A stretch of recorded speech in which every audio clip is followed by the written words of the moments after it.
ఒక ఇంటర్ విద్యార్థి ముగ్గురు తోటి విద్యార్థులను ప్రేమ పేరుతో వంచాడు. వారిని బ్లాక్మెయిల్ చేస్తూ శారీరక వాంఛ తీర్చుకున్నాడు. ఓ బాలిక గర్భం దాల్చడంతో విషయం బయటకు పొక్కింది. నాగర్ కర్నూలు జిల్లాలో జరిగిన ఈ ఘటనలో ఇంటర్ విద్యార్థిని అరెస్టు చేసి జువెనల్ హోంకి తరలించారు పోలీసులు. నాగర్ కర్నూలు జిల్లా కొల్లాపూర్లో సభ్య సమాజం తలదించుకునే ఘటన జరిగింది. ఇంటర్ చదువుతున్న ఓ విద్యార్థి కామాంధుడిగా మారాడు. తన తోటి విద్యార్థినులను ప్రేమ పేరుతో ముగ్గులోకి దించాడు. అలా ముగ్గురు అమ్మాయిలకు వలపు వల విసిరాడు. అంతేకాకుండా వారితో లైంగిక వాంఛ తీర్చుకుని వారి జీవితాలను ఆగమాగం చేశాడు. పైగా ఆ తత్తంగాన్ని అంతా తన మొబైల్లో చిత్రీకరించాడు. ఆ వీడియోలు చూపించి ముగ్గురు బాలికలను బ్లాక్మెయిల్ చేశాడు. తనకు డబ్బులివ్వాలని డిమాండ్ చేశాడు. లేకుంటే ఆ వీడియోలను సోషల్ మీడియాలో పెడతానన్నాడు. వాళ్ల తల్లిదండ్రులకు కూడా పంపిస్తానని బెదిరించడం మొదలుపెట్టాడు. రోజు రోజుకు కామాంధుడి టార్చర్ ఎక్కువ కావడంతో ఆ విద్యార్థినులు తట్టుకోలేకపోయారు. ఆ విద్యార్థినులు కూడా చాలా రోజులు అతడి ఆగడాలను భరించారు. రమ్మన్న చోటికల్లా వెళ్లారు. ఈ క్రమంలోని ఓ విద్యార్థిని గర్భం దాల్చింది. దీంతో ఆమెను కొల్లాపూర్లోని ఓ ప్రైవేట్ ఆసుపత్రికి తీసుకువెళ్లాడు. అక్కడే ఓ డాక్టర్ నర్సు సహాయంతో అబార్షన్ చేయించాడు.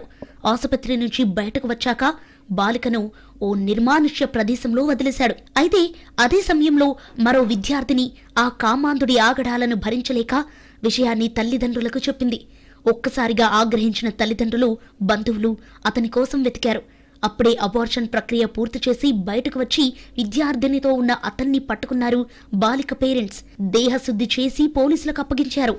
బాలిక తల్లిదండ్రుల ఫిర్యాదుతో పోలీసులు కేసు నమోదు చేసుకుని విచారణ ప్రారంభించారు. ఈ క్రమంలో అతని ఫోన్ స్వాధీనం చేసుకుని పరిశీలించారు. ఫోన్లో 8 మంది గర్ల్ ఫ్రెండ్స్ ఫోటోలు, వీడియోలు ఉన్నట్లుగా నిర్ధారించారు. అందరితోనూ లైంగిక సంబంధాల సందర్భంగా తీసిన ప్రైవేట్ వీడియోలను పోలీసులు గమనించారు. దీంతో అతన్ని అరెస్టు చేసి జువైనల్ హోంకు తరలించారు.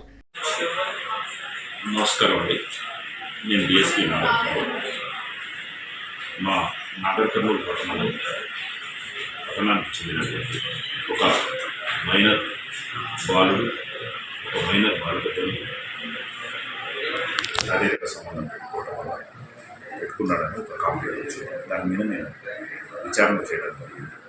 విచారణ చేసేటటువంటి కాలంలో కొన్ని విషయాలను వెలుగులోకి వచ్చింది.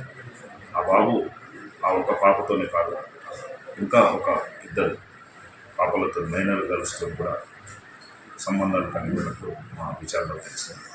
ఈ విధంగా చేయటం కరెక్ట్ కాదు అని చెప్పేసి ఆ డాక్టర్ల మీద కూడా డాక్టర్ కొండా శ్రీనివాస్ ఓనరు, అదేవిధంగా భవ్య శ్రీ డాక్టర్ గారు, అదేవిధంగా నర్సింగ్ కేసు నమోదు చేసి ఈరోజు కోర్టులో ప్రొసీడ్ చేయడం జరుగుతుంది.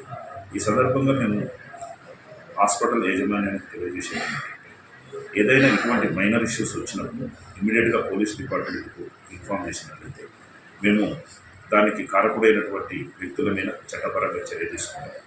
మరోవైపు ఓ బాలికకు అబార్షన్ చేసిన ఘటనలో ప్రైవేట్ ఆసుపత్రి డాక్టర్, నర్సును కూడా అరెస్ట్ చేశారు. వారికి న్యాయస్థానం 14 రోజుల రిమాండ్ విధించింది.